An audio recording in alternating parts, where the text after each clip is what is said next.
Hello guys! Welcome back po ulit sa aking channel. So this is Faye po, and for today's video ay dito po tayo sa Hala application. So sagutin po natin yung katanungan ng ating kaibigan na nag-comment po sa ating video. Sabi ni Ma'am Angeli, Ma'am, paano po malaman na pwede na pong withdrawin ang Hala? Yan. So paano malaman na pwede na tayong mag-withdraw? Yan. So balik na tayo dito sa application. Yan. So, ito po yung ating dashboard. Punta po tayo sa profile dashboard. So, paano malaman kung pwedeng na mag-withdraw? Tingnan po natin yung points. Dapat po ay umabot na po yan ng 100,000 points. So, itong sa akin ay naka 101,660 na siya. So, lagpas na ng 100. So, pwede na siyang i-withdraw. Ayan, guys. So, dapat masipag po tayong mag-ipon ng points. Saan po tayo makakakuha ng points? Sa pamamagitan ng tasking. Ang makukuha po natin doon ay points na. And then, kung meron kayong coins, maglaro ng mga games. At kapag nanalo kayo sa mga games, pwede nyo na pong isend sa sarili ninyong account at magiging points po yon. Ayan guys, so itong Hala application ay self-love po ito. Ibig sabihin, ikaw mismo ay pwede nang mag-send ng gift sa sarili. Hindi mo na kailangan makipag-trade sa ibang host. Ayan guys. So, sa mga mahilig lang naman maglaro, yan. Sa coins naman guys, pwede kayong bumili sa online. Kaso, ang mahirap po doon kapag bumili kayo ay yung coins nyo ay mananatili muna, naka-frozen muna siya, yung points. So, kailangan pa po kasi yon na i-check ng system. And then, mas maganda kung sa mga coin seller po kayo, legit na coin seller bumili. Kasi kapag isa nyo yun ng gift, diretso sa points at kapag umabot ng 100,000, pwede mo nang ma-withdraw agad. Hindi na siya frozen.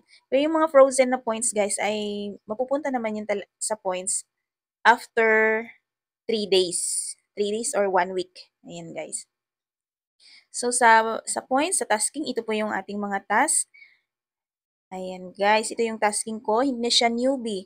So kapag kayo ay bago sa Hala application, mas malaki po yung inyong task reward. Papakita ko po sa inyo yung task reward. Meron po akong screenshot dito. Yan, so ito yan siya guys. Kapag new user kayo, 3 hours kayong open mic.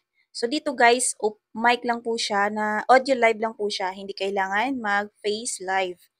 Audio live lang. Ilagay nyo lang yung account nyo sa seat and then i-open ang mic.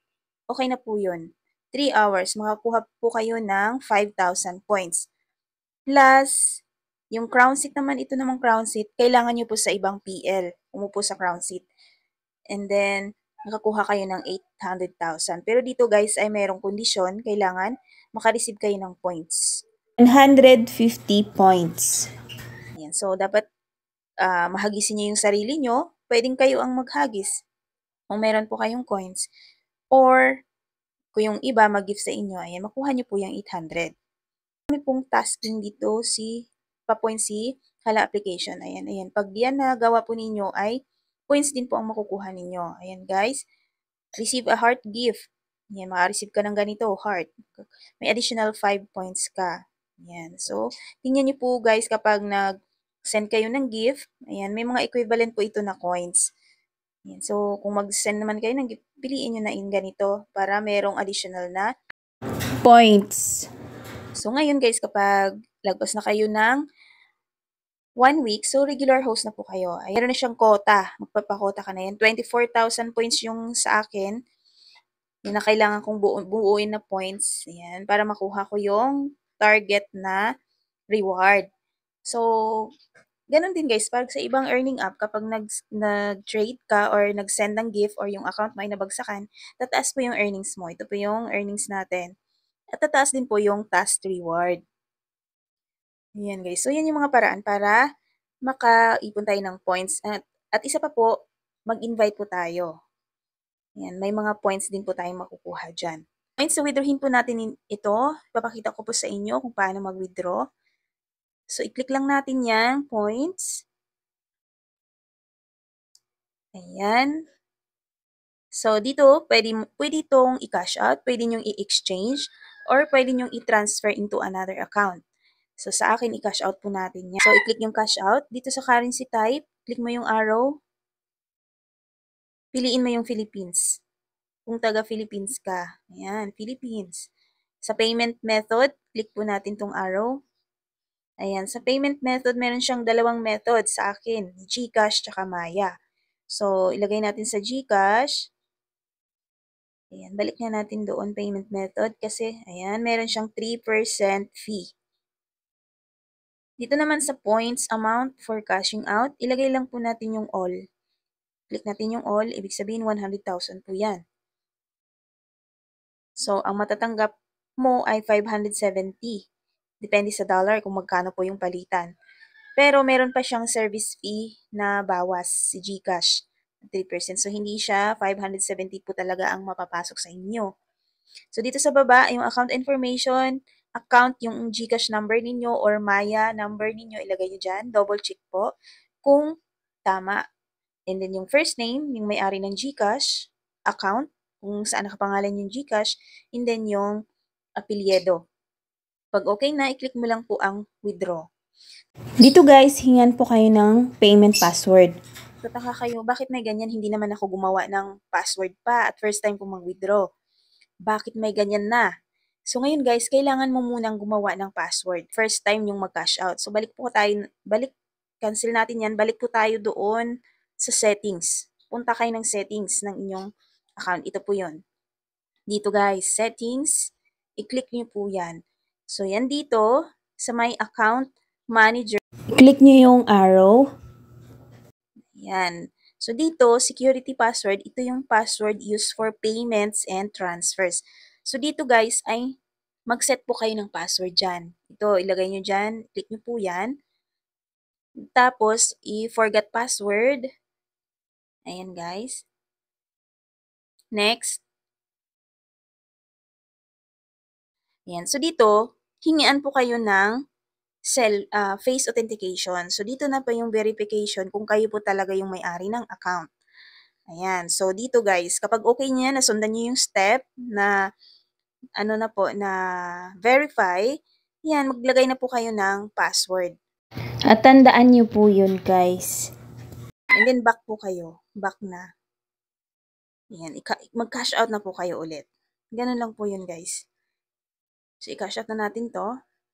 Ganun ulit, currency type, Philippines, payment method, GCash. Tapos all lang.